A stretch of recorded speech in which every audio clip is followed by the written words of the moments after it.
Good morning everyone, welcome to by C learning.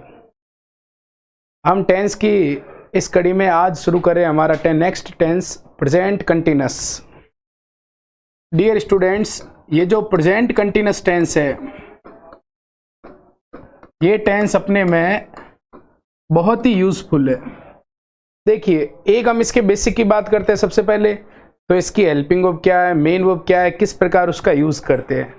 फिर हम इसके यूजेस की बात करेंगे कि इस टेंस को हमें कहाँ कहाँ यूज करना चाहिए। तीसरा हम बात करेंगे कि एग्जाम पॉइंट ऑफ व्यू से ये हमारे लिए किस प्रकार इंपॉर्टेंट है, इसमें किस प्रकार के क्वेश्चंस बनते हैं। तो सबसे पहले, जब कोई भी काम जो हमारी आंखों के सामने हो रहा है या जिसको हम फील कर रहे हैं, या तो आंखों के सामने हो रहा हो या जिसे हम फील कर रहे हैं, जैसे मैं यहां खड़ा हूं, उसके जस्ट पास में बच्चे खेल रहे हैं, तो मैं क्या कह सकता हूं? The children are playing. बच्चे क्या कर रहे हैं? खेल रहे हैं। आंखों के सामने की एक्टिविटी हो रही है। मैं इधर खड़ा हूं, मेरे घर पर मेरे पिताजी इन दिनों एक नोवेल लिख रहे हैं। अब मेरे आंखों के सामने तो नहीं लिख रहे हैं, लेकिन इन दिनों उनका ये जो काम है वो क्या है? लगातार जारी है। My father is writing a novel these days. इन दिनों मेरे पिताजी एक नोवेल लिख रहे हैं। इस प्रकार कोई भी काम जो आंखों के सामने हो रहा हो या जिसको हम फील कर रहे हैं, वो काम इन प्रोग्रेस है, वर्क इन प्रोग्रेस है, भले ही आंखों के सामने नहीं है। ऐसी सिचुएशन में भी हम किसका यूज करेंगे? Present continuous. Did you get my point? तो प्रेजेंट कंटिन्यूअस में जनरली जो हिंदी ट्रांसलेशन आएगा वो आएगा रहा है, रही है, रहे है। रहा हूं भी हो सकता है इस प्रकार का एक्सप्रेशन। ये कंटिन्यूटी को शो कर रहा है। काम जो है वो लगातार जारी है, उसको शो करने के लिए हमेशा प्रेजेंट कंटिन्यूअस काम क्या करते हैं? यूज। जैसे वो पढ़ रहा है, वे खेल रहे हैं, मैं पढ़ा रहा हूं, वे बाजार जा रहे हैं, इन दिनों वो एक किताब पढ़ रही है, इन दिनों वो एक नोवेल लिख रहा है। इस प्रकार जनरल हिंदी के लिए देखो, एलडीसी वगैरह का एग्जाम है, उसमें हिंदी के भी क्वेश्चंस पूछते हैं, Hindi to English, English to Hindi. तो हमें सारे एस्पेक्ट जो है उसको क्या करना है? क्लियर करना है।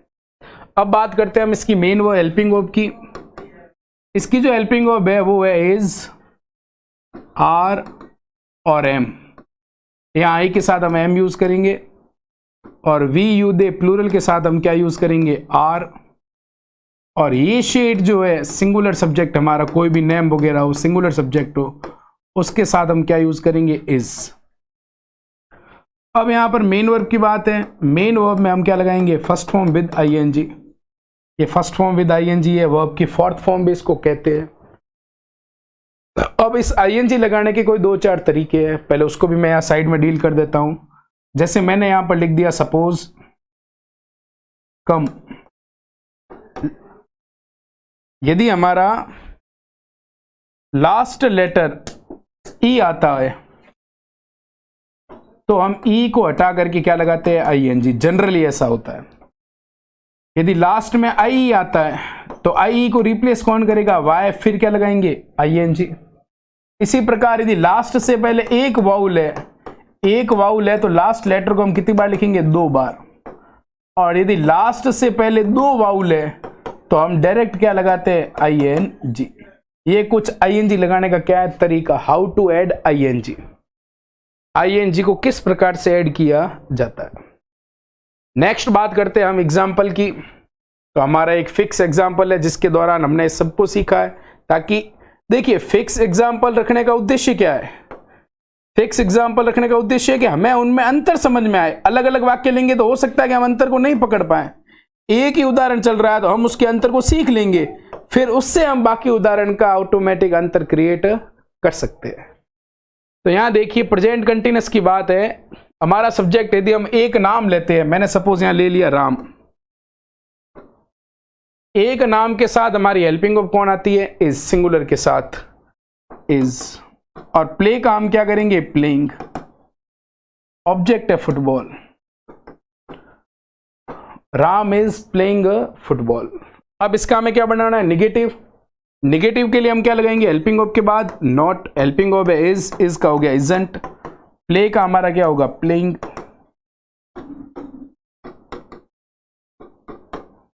इंट्रोगेटिव है, इंट्रोगेटिव में सेंटेंस स्टार्ट किससे होगा, हेल्पिंग वर्ब से, इज राम प्लेइंग फुटबॉल।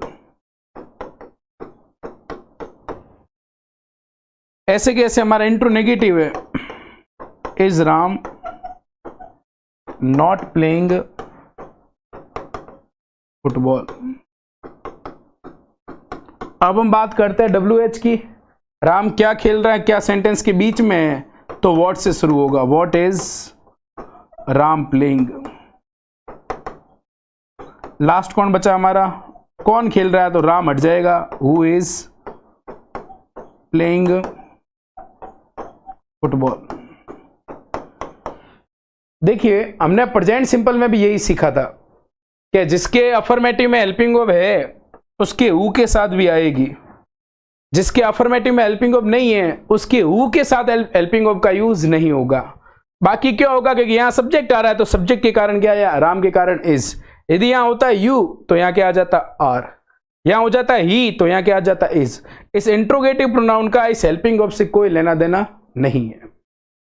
तो Ram is playing football, Ram football खेल रहा है, Ram isn't playing football, Ram football नहीं खेल रहा है, इज राम प्लेइंग फुटबॉल, क्या राम फुटबॉल खेल रहा है, is Ram not playing football, क्या राम फुटबॉल नहीं खेल रहा है, what is Ram playing, Ram क्या खेल रहा है, हु इज प्लेइंग फुटबॉल, कौन फुटबॉल खेल रहा है। अब मोटे तौर पे हमें क्या पता चला कि जब भी इज आर एम के साथ वर्ब की फोर्थ फॉर्म हो या फर्स्ट फॉर्म के साथ क्या लगाया हो ING, तो हमारा टेंस कौन सा बनता है, प्रेजेंट कंटिन्यूअस। इतना हमने बेसिक को इस पोर्शन से क्या किया, clear. Okay, any problem, I know that you will not have any problem. अब हम बात करते हैं कि इसका यूजेस किस प्रकार से किया जाता है, कहां प्रेजेंट कंटिन्यूअस को हमें क्या करना पड़ता है, यूज। एग्जाम में इसके किस प्रकार के क्वेश्चन से हमें डील करना पड़ेगा। तो नेक्स्ट है हमारा इसी में, नेक्स्ट की हम बात करते हैं यूजेस। यूजेस में पहला है वे कार्य जो वक्ता के बोलते समय जारी है, वे कार्य जो वक्ता के बोलते समय जारी है,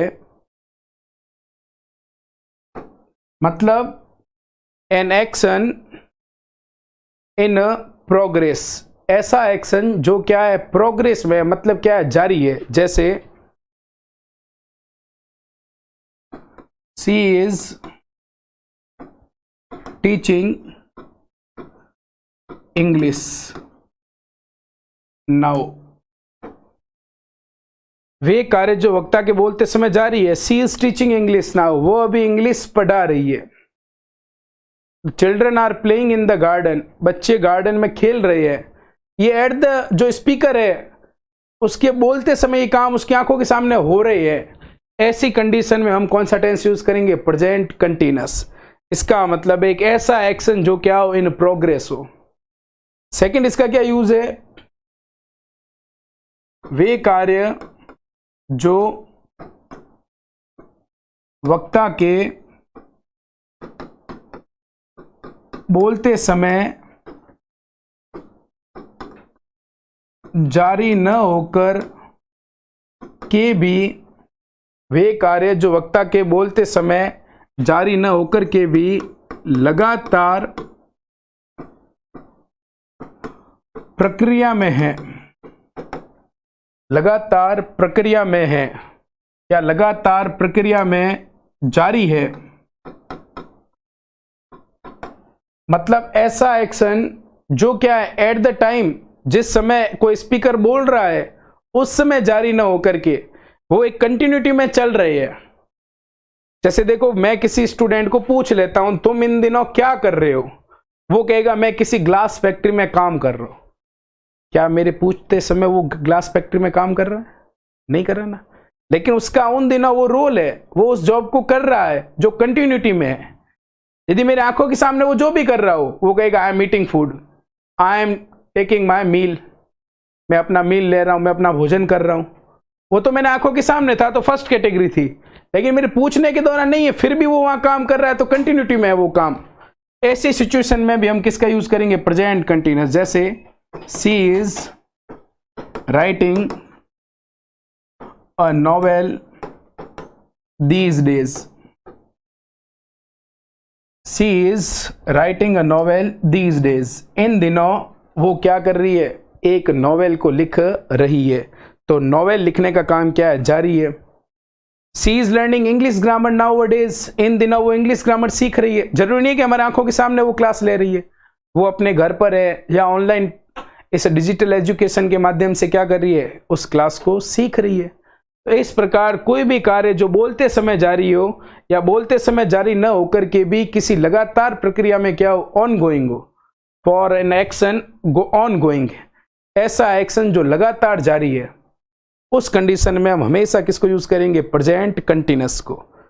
अब बात करते हैं हम इसके कीवर्ड्स की, कि क्या एडवर्बियल्स हो सकते हैं जिनमें हम प्रेजेंट कंटिन्यूअस को यूज कर सकते हैं। Look, listen, now, right now, still, these days, nowadays, at present,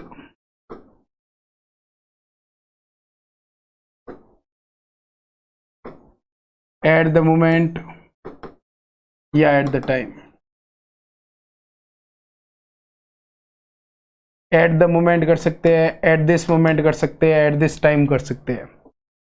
ये जो एडवर्बियल्स है ये क्या है? कीवर्ड्स है। जनरली ये वर्ड होने पर अक्सर जो वर्क है वो हमें कंटिन्यूटी शो करेगा, और कंटिन्यूटी के लिए हम किसका यूज करेंगे? प्रेजेंट कंटिन्यूअस का। किसका यूज करेंगे? Present continuous. कैसे? देखिए,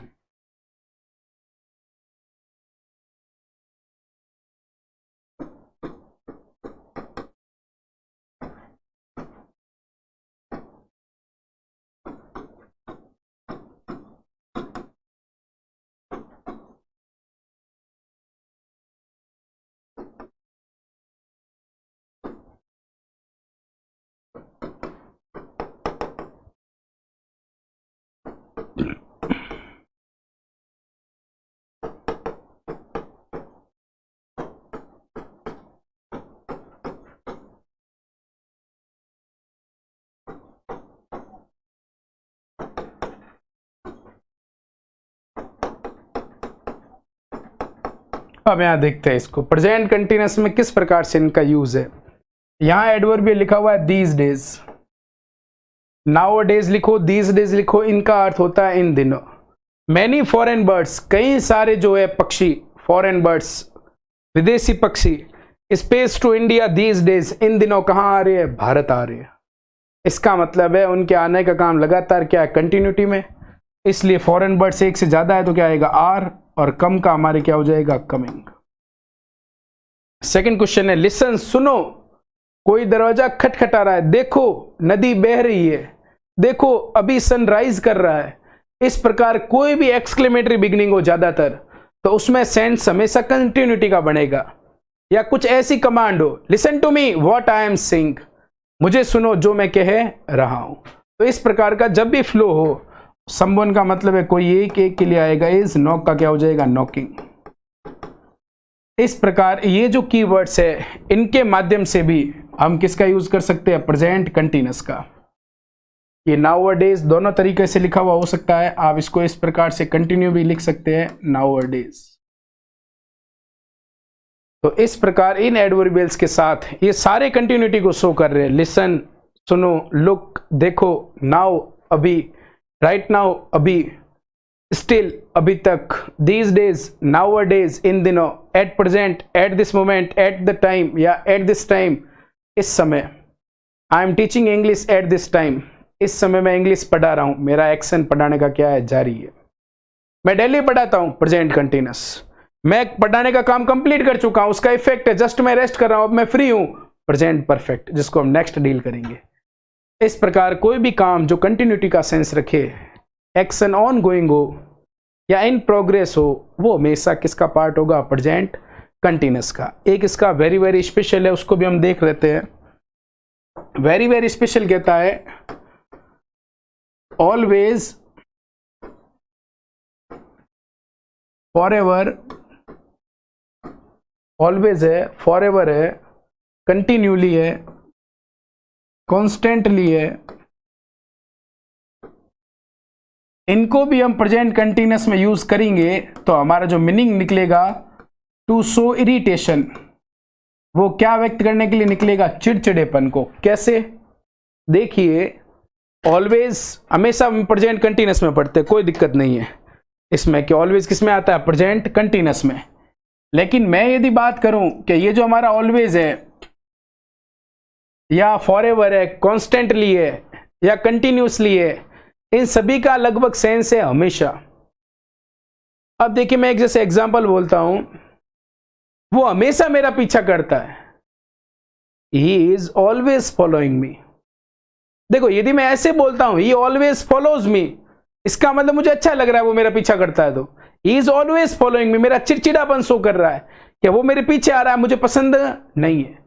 जैसे घर में किसी की हैबिट है सुबह मॉर्निंग में न्यूज़पेपर को लेना, तो कुछ लोग ऐसे होते हैं एक 1.5 घंटा न्यूज़पेपर को पढ़ते हैं, वो बुक वर्म के समान, वो न्यूज़पेपर वर्म है, जैसे किताबी कीड़ा वैसे वो अखबार के कीड़े हैं। अब वो 1.5-2 घंटे पढ़ते हैं, घर वालों को कोई काम भी होता है, उस दौरान वो आदमी उठता नहीं है, तो घर वाले क्या कहते हैं? ही इज ऑलवेज रीडिंग न्यूज़पेपर, हमेशा न्यूज़पेपर पढ़ते हैं। इसका मतलब है वो उनके इरिटेशन को शो कर रहा है, वो काम उनको अच्छा नहीं लग रहा है। शी इज ऑलवेज स्कोल्डिंग मी, हमेशा मुझे डांटती रहती है, हमेशा ही क्या हैबिट है, मतलब मैं क्या यूज्ड टू हो चुकी हूं उसकी स्कोल्डिंग की। इसका मतलब जब हमें इरिटेशन शो करना, जैसे एक टीचर है वो डेली क्लास लेता है, घर पे काम होता है तो भी क्लास, कहीं जाना हो तो भी क्लास, ऐसे में जो पेरेंट्स है या उसके कोई रिलेटिव्स है वो क्या कहते हैं? ही इज ऑलवेज टेकिंग क्लासेस, हमेशा क्लास लेता है और कहीं आता जाता नहीं है। इस प्रकार किसी का इरिटेशन शो करना हो, जो काम डेली हो उसमें चिड़चिड़ेपन को व्यक्त करना हो, तो ऑलवेज है, फॉरएवर है, कॉन्स्टेंटली है, इनको हम किस में बोलेंगे? प्रेजेंट कंटिन्यूअस में। कैसे? He is always reading a newspaper. Second लिख सकते हैं, she is forever finding fault with others, she is forever finding faults with others, वो हमेशा दूसरों में क्या निकालती है? कमियां। इसका मतलब है उसकी हैबिट हो गई है, लोग उसको परेशान हो गए कह करके यार रोज दूसरों में क्या कमी निकालना। तो यहां सीखने का जो पॉइंट था कि ऑलवेज में फॉरएवर को हम कंटिन्यूटी में, कंटिन्यूअस टेंस में भी यूज कर सकते हैं, लेकिन कंटिन्यूअस में यूज करेंगे तो वो हमारा चिड़चिड़ापन शो करेगा। दूसरा, यदि ये ऑलवेज फॉरएवर कंटिन्यूअस में लिखा हुआ आए और चिड़चिड़ेपन का सेंस कन्वे कर रहा है, तो हमें इसको हटाना नहीं है, यूं नहीं देखना है कि यहाँ प्रेजेंट सिंपल डाल दे। प्रेजेंट सिंपल में वो जनरल वे के लिए आएगा, ये ऑलवेज गोज टू टेम्पल, वो रोज मंदिर जाता है, अच्छी बात है, ये उसका एक डेडिकेशन है टेम्पल के लिए, उसकी फेथ है गॉड में। लेकिन जैसे ही हम उसको कंटिन्यूअस में देखेंगे तो हमें लगेगा यार जो व्यक्ति कह रहा है वो उससे सेटिस्फाई नहीं है, उसका क्या शो हो रहा है? चिड़चिड़ापन शो हो रहा है। तो ये था हमारा ऑलवेज, फॉरएवर, कॉन्स्टेंटली, जिसको हम किस में यूज करते हैं? प्रेजेंट कंटिन्यूअस में। अब हम बात करते हैं सबसे इंपॉर्टेंट की। सबसे इंपॉर्टेंट कहें चाहे सबसे वेरी स्पेशल कहें, बहुत ही सीखने के लिए इंपॉर्टेंट टॉपिक है। 2 वर्ब्स होती है, एक होती है स्टेटिव वर्ब्स, एक होती है डायनामिक वर्ब।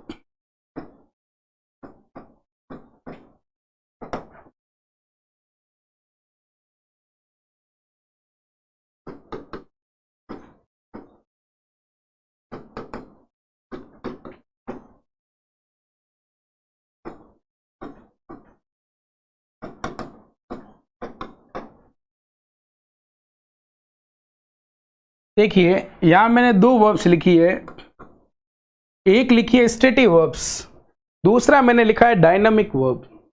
नाम बड़े हैं पर घबराने की जरूरत नहीं है। स्टेटिव वर्ब्स का मतलब है कुछ ऐसी क्रियाएं जो स्टेटिव रहती है, मतलब क्या शो करती है, permanent action.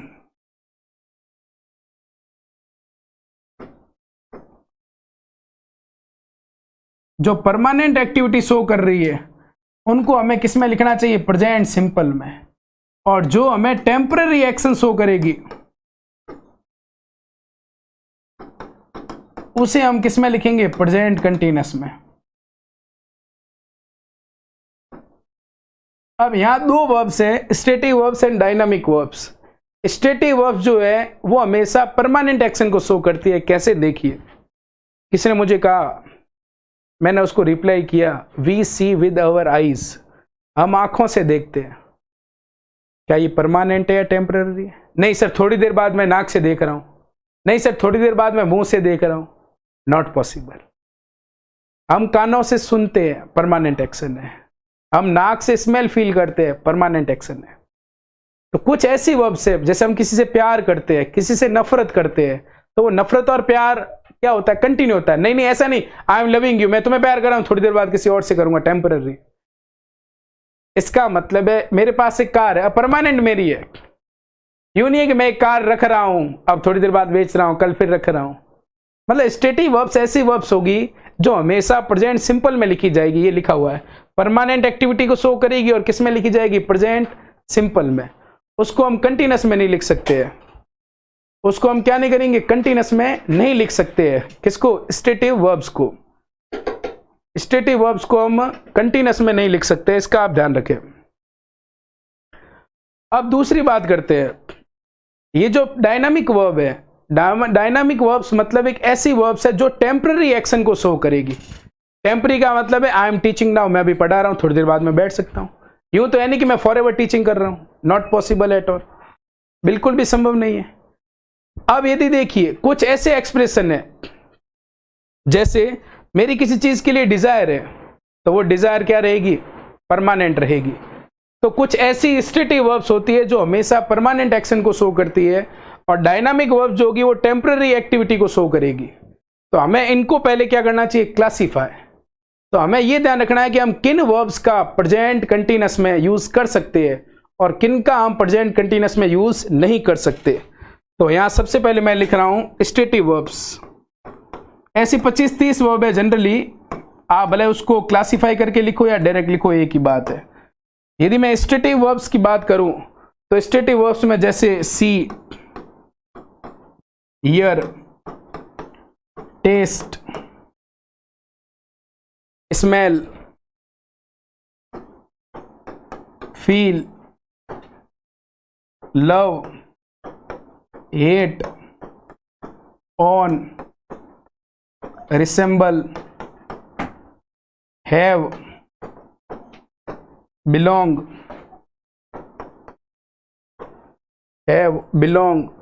Believe, like,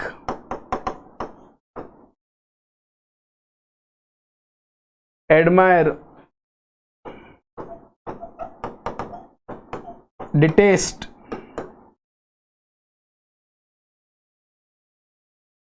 admire, detest, consider, trust, forget, know. इस प्रकार की कुछ एक ऐसी वर्ब्स है जिनको हम, जैसे इसमें एक दो और स्पेशल में लेना चाहें तो वांट, वांट के बाद की यदि हम बात करें तो विश, ये अपने में इनफ है। यदि हम इतनी वर्ब्स को भी इजीली देखें तो कोई इश्यू नहीं है। अब यहां जो वर्ब्स लिखी हुई है, जैसे सी का अर्थ है देखना, ईयर का अर्थ है सुनना, टेस्ट का अर्थ है किसी चीज का स्वाद लेना, स्मेल का अर्थ है सूंघना, फील का अर्थ है महसूस करना, लव का अर्थ है प्यार करना, हेट का अर्थ है नफरत करना, ओन का मतलब है किसी पर अपना स्वामित्व बनाना, रिसेंबल का अर्थ है सदृश्य लगना, किसी के समान। अब देखिए मैं इन्हें क्यों कह रहा हूं कि ये स्टेटिव वर्ब्स है। वो अपने फादर के समान दिख रहा है या दिखता है, इसका मतलब वो क्या 10 मिनट फादर के समान दिखता है, 10 मिनट मदर के समान दिख रहा है, 10 मिनट किसकी चाची के समान दिख रहा है, संभव नहीं है। इसका मतलब यदि उसका जो फिगर है, उसका जो अपीयरेंस है वो फादर के ऊपर है, तो वो परमानेंट किसके ऊपर रहेगा? फादर के ऊपर। इसका मतलब ये स्टेटिव वर्ब्स हमेशा परमानेंट एक्टिविटी को शो करेगी। ही रिसेंबल्स हिज फादर, इस रिसेंबल के बाद विद का यूज कभी नहीं होता है। ही रिसेंबल्स हिज फादर, वो अपने पिता के समान लगता है, ऐसे नहीं होगा he is resembling his father, तो हमारा सेंटेंस रॉन्ग है। क्यों? हमने स्टेटिव वर्ब्स को, जो स्टेटिव वर्ब से हमारी रिसेंबल, वो रिसेंबल किसको शो कर रही है? वो रिसेंबल एक स्टेट को शो कर रही है, उसको हमें हमेशा परमानेंट एक्टिविटी में लिखा जा सकता है। इसीलिए हम टेंस कौन सा यूज करेंगे? प्रेजेंट सिंपल, न कि इन वर्ब्स के साथ किसका यूज कर सकते हैं? Present continuous. देखो कुछ एक्सेप्शन हो सकते हैं, जैसे फील। अब जैसे फील के बारे में यदि मुझे हेल्थ के लिए बताना है तो मैं फील का फीलिंग कर सकता हूं, वो सेंस दूसरा हो जाएगा। या किसी केस की मैं सुनवाई कर रहा हूं तो मैं ईयर का ईयरिंग कर सकता हूं। मैं किसी की नब्ज फील कर रहा हूं तो बात अलग है। जो जनरल इनका सेंस होगा जिससे ये परमानेंट एक्टिविटी का मैसेज देती है, उस समय ये हमेशा किस में यूज होगी? प्रेजेंट सिंपल में। अब इसके कुछ एग्जाम्पल है, ये किस प्रकार से प्रेजेंट सिंपल में यूज होती है, किस प्रकार से प्रेजेंट सिंपल में नहीं यूज होती है, उसको हम अभी यहां पर डील करेंगे। ऐसी कुछ वर्ब्स हो सकती है। अब देखिए कैसे, जैसे मैं यहां लिखता हूं एग्जाम्पल्स कि स्टेटिव वर्ब्स में क्या होना चाहिए और कंटिन्यूअस में क्या हो सकता है। जैसे मैं लिख देता हूं I am seeing with my eyes. अब इस एग्जाम्पल को मैं डिस्कस करता हूं। देखिए, I am seeing with my eyes, मैं अपनी आंखों से देख रहा हूं। तो बाकी लोग क्या कानों से देखते? बाकी लोग क्या मुंह से देखते? संभव नहीं है ना। मतलब देखने का काम परमानेंट एक्टिविटी कौन करेगी? आंखें ही करेगी। इसका मतलब यहां पर एम सीइंग का यूज बिल्कुल क्या है? रॉन्ग है, क्योंकि सी हमारे स्टेटिव वर्ब से, ये रहा इस लिस्ट में सी। अब ये सी स्टेटिव वर्ब से, जो भी हमारी ज्ञानेंद्रियों से रिलेटेड ये 6 वर्ब है, सी, ईयर, टेस्ट, स्मेल वगैरह, तो ये जो वर्ब्स है stative verbs, I am seeing with my eyes, इसको प्रेजेंट कंटिन्यूअस के बजाय आई सी विद माई आईज, आई लिख सकते हैं, वी लिख सकते हैं। वी लिखेंगे तो यहां पर हो जाएगा क्या? We see with our eyes. हम किससे देखते हैं? हमारी आंखों से देखते हैं। तो इस प्रकार हम आंखों से देखते हैं, कानों से सुनते हैं, टेस्ट मुंह से करते हैं, स्वाद जबान से लेते हैं। तो ये एक्शन परमानेंट है और इनके लिए हमें हमेशा कौन सा टेंस यूज करना पड़ेगा? Present simple. लेकिन यदि हमारा सेंस अलग हो, जैसे सेंस इस प्रकार से हो, I am seeing my lawyer today. अब यहां देखिए इसको, ये सी कंटिन्यूअस में है। अब हम इसको चेक करते हैं कि ये सही है या नहीं है। ये परमानेंट एक्शन है, पीए, इसीलिए टेंस क्या बनेगा? Present simple. I am seeing my lawyer today, यहां सी का अर्थ है लॉयर को देखना नहीं है, यहां सी का अर्थ है मिलने से। जब इसका अर्थ हो जाएगा मिलना, अब मिलने का काम तो टेम्पररी हो सकता है, तो ये कैसी एक्टिविटी हो गई? टेम्पररी एक्शन हो गया। और सी का मीनिंग क्या हो गया? चेंज। तो इसको हम क्या कर सकते हैं? कंटिन्यूअस में लिख सकते हैं। इसका मतलब है फर्स्ट चीज हमें क्या सीखने को मिली? जो भी स्टेटिव वर्ब होगी वो जनरली किस टेंस में आएगी? प्रेजेंट सिंपल में। प्रेजेंट सिंपल में लिखेंगे। दूसरा, यदि कंटिन्यूअस में लिखते हैं तो हमारा सेंटेंस क्या हो जाएगा? रॉन्ग, क्योंकि वो परमानेंट एक्टिविटी शो करती है और हमें कंटिन्यूअस में टेम्पररी एक्टिविटी की जरूरत होती है।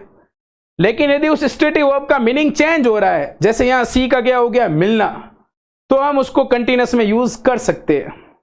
तब वो किसको शो करेगी? टेम्पररी एक्शन को। यहां सी परमानेंट एक्शन शो करता है, हमेशा आंखों से देखते हैं, लेकिन मिल रहे अभी है, 3 दिन बाद भी वापस मिलने का काम हो सकता है, तो वो कंटिन्यूटी में आ सकता है, तो टेम्पररी एक्शन है। इसलिए सी वर्ब को यहां पर हम कंटिन्यूअस में भी यूज कर सकते हैं। जैसे एक और एग्जांपल देखते हैं, ये एग्जांपल नंबर 1 की बात है। ऐसे कैसे एग्जांपल 2, आई एम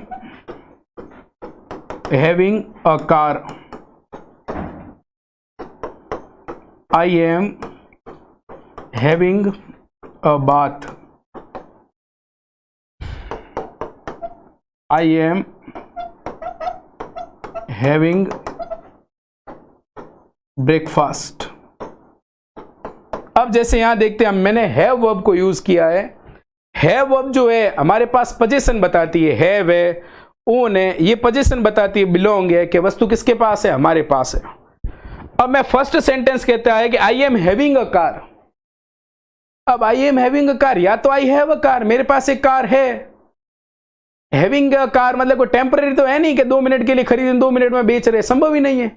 इसका मतलब है कि यहां पर हैविंग जो पोजीशन बता रहा है, ये सेंटेंस प्रेजेंट कंटीन्यूअस में लिख दिया, और एक्शन भी कैसा है, परमानेंट एक्शन है, लेकिन लिखा किसमें, कंटीन्यूअस में, टेम्पररी बना करके। तो आई एम हैविंग अ कार क्या हो गया, रॉन्ग। क्यों हुआ, क्योंकि हैव पोजीशन बता रही। जैसे आई am having a house, sentence wrong है। क्यों है, हाउस परमानेंट हमारे पास होगा, और परमानेंट एक्शन है, तो अभी मैंने कहा कि परमानेंट किसमें लिखा जाएगा, प्रेजेंट सिंपल में।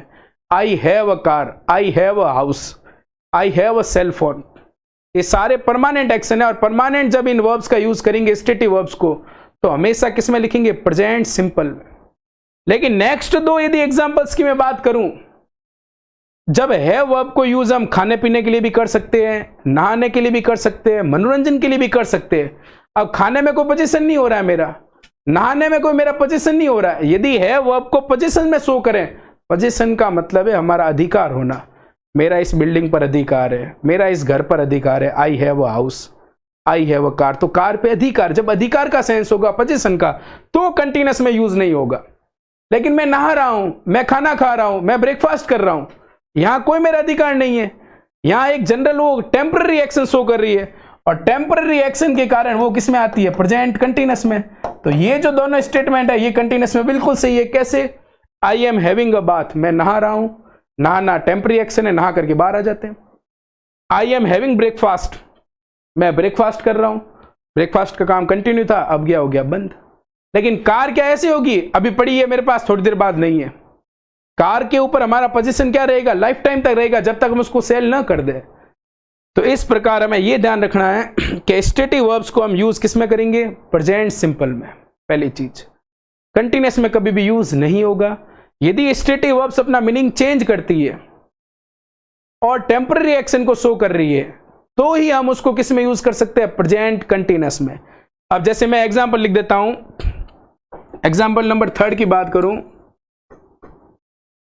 आई एम नोइंग यू, मैं तुम्हें जान रहा हूं। देखो, या तो मैं जानता हूं या नहीं जानता हूं, I know you, I don't know you. तो नोइंग भी ऐसी वर्ब है, इसके साथ कंटीन्यूअस का यूज क्या नहीं होता, बिल्कुल भी नहीं होता। ये परमानेंट हम किसी को जानते हैं, आई नो यू, मैं तुम्हें जानता हूं, present simple tense. Present simple में क्यों लिखा, क्योंकि नो हमारी कैसी वर्ब है, स्टेटिव वर्ब है, और स्टेटिव वर्ब क्या करती है, परमानेंट एक्शन को शो करती है। स्टेटिव वर्ब का हम क्या नहीं कर सकते, कंटीन्यूअस बना नहीं सकते। इसका मतलब ये जो हमने लिखा है